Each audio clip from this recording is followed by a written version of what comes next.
आता आपण गाळणीमध्ये कढीपत्ता तळूया।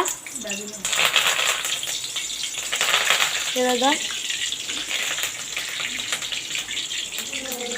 आता याला आपण काढूया। हे बघा, आता आपण मिरची तळूया। नेक्स्ट आपण मिरची तळूया।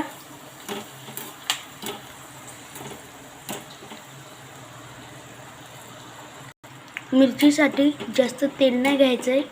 तर आता आपण मिरच्या काढूया।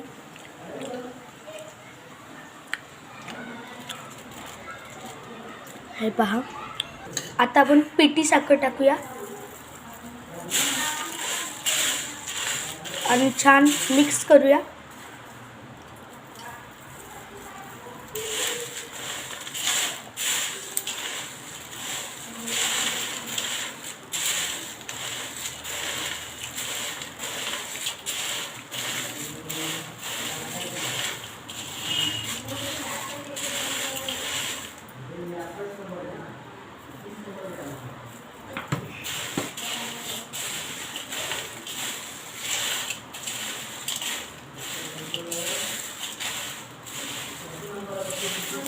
आता आपण चवीनुसार मीठ टाकूया